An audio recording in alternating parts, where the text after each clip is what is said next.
leur assurer une sécurité économique entre deux emplois. C'était ça l'assurance chômage.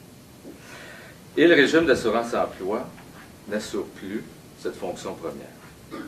Ça, c'est la première vérité qui est incontournable. Pourquoi? Et c'est le ministère des Ressources humaines lui-même, dans son rapport Enquête et contrôle 2007, sorti cette année au mois de mai, qui nous renseigne sur cette question. La couverture du régime d'assurance chômage a déjà été au-delà de 80%. La couverture, le nombre de travailleurs qui sont protégés, dans les 80-85%. Et ce n'est pas dans les joyeuses années 70, c'était dans les années 90. Avant qu'on impose des réformes comme celle de la réforme Oxford en 96.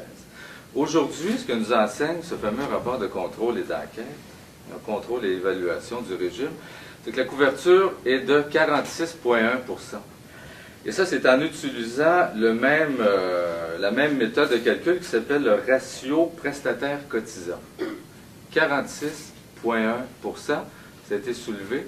C'est-à-dire qu'il y a plus d'un travailleur sur deux qui n'a pas droit à l'assurance chômage quand il en a besoin, même s'il a cotisé. Il y a un problème. Et comme disait Régent Parent, et avec justesse, derrière ces chiffres, il y a des drames humains. Il y a des gens qui ont perdu un emploi. Il y a des gens qui se voient refuser l'assurance chômage, l'assurance emploi. Il y a des gens qui se retrouvent avec aucune sécurité économique. Une autre vérité qui est incontournable quand on parle d'assurance chômage, c'est effectivement le détournement des cotisations qui ont été versées au régime. Depuis 1996 jusqu'à aujourd'hui, on établit, les derniers chiffres officiels étaient au 31 mars 2007. 54,1 milliards de dollars de cotisations versées au régime qui ont été confisquées par les gouvernements. Et selon l'ex-actuaire en chef de Ressources humaines Canada qui a calculé à quoi devraient ressembler les chiffres au 31 mars 2008, chiffre qui devrait sortir bientôt, ce surplus cumulatif est à 57 milliards au 31 mars 2008. En d'autres mots, depuis 1996, il n'y a pas grand-chose qui a changé. C'est-à-dire qu'on a imposé d'importantes compressions au régime, on a réduit l'accès au régime d'assurance chômage, puis on a confisqué les cotisations du régime d'assurance chômage. Et ça, c'est les libéraux, et ça, c'est les conservateurs aussi. Parce que rappelons que quand on dit qu'au 31 mars 2007, le surplus était rendu à 54,1 milliards, il y avait pour cette année fiscale-là, du 1er avril 2006 au 31 mars 2007, 3 milliards de surplus. Et ça, c'est sous la gouvernance des conservateurs. Ce 3 milliards-là, il a fait pouf! Et le 3 milliards au 31 mars 2008, un autre 3 milliards, il va faire pouf! 6 milliards de dollars. Plus c'est gros, plus que ça a l'air de rien. Puis pendant ce temps-là, il y a du monde qui sont laissés pour compte et qu'on ne protège plus avec l'assurance chômage. Il y a un problème. C'est la troisième fois que les sans-chemises vont participer à une campagne électorale.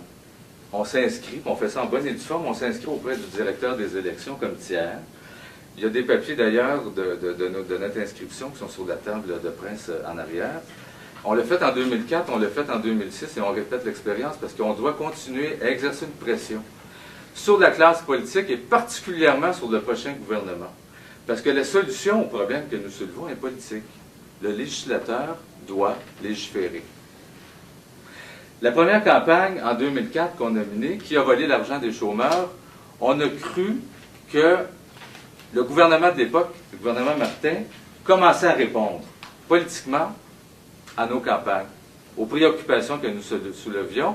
À l'automne 2004, au début 2005, pour répondre à nos campagnes, ils mettaient en place ce qui s'appelle des projets pilotes. C'est-à-dire tenter d'améliorer sous certains aspects la loi d'assurance-emploi, les conditions de la loi, et pour un certain nombre de régions qu'on appelle les régions désignées, c'est-à-dire là où le taux de chômage est le plus élevé.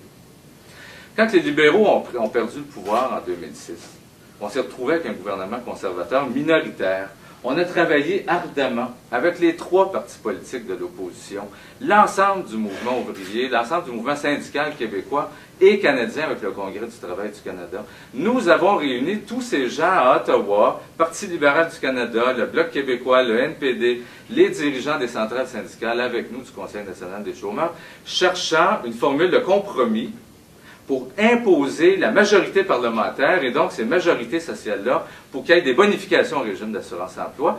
C'est ce qui a amené le projet de loi C-269 à se rendre assez loin dans la mécanique parlementaire parce que soutenu par une majorité parlementaire.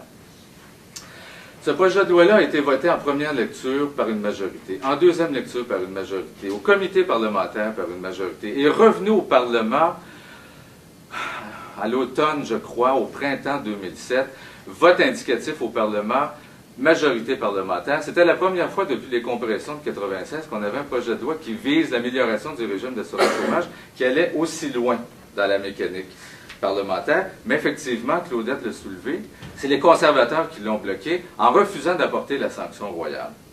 Alors, la présente campagne interpelle la classe politique, interpelle les partis politiques à se prononcer sur cette question-là de l'assurance-emploi. On a entendu le Bloc se prononcer. On a entendu le NPD se prononcer. Étrangement, les libéraux, on ne les entend pas. Eux qui étaient avec nous autour du projet de loi C-269. C'est un silence qui commence à être très lourd, très pesant et très parlant. J'invite le Parti libéral du Canada et j'invite son chef. Parce que plusieurs de ces députés, que ce soit Mike Savage en Nouvelle-Écosse qui a participé à ce travail de coalition-là, que ce soit Dominique Leblanc, le député de Beauséjour au Nouveau-Brunswick, que ce soit Pablo Rodriguez, le député ici d'Anjou, et d'autres députés ont participé à ça. J'attends à ce que son chef soit conséquent avec le travail qui a été fait par ces députés et qu'il se prononce sur les nécessaires améliorations au régime d'assurance-emploi. Les conservateurs, honnêtement, on n'attend rien. Qu'ils soient dans l'opposition, qu'ils soient au pouvoir, idéologiquement, ces gens-là, ils n'en veulent pas. Alors, on n'attend pas grand-chose, mais on attend quelque chose des autres partis. Ceci dit. Merci.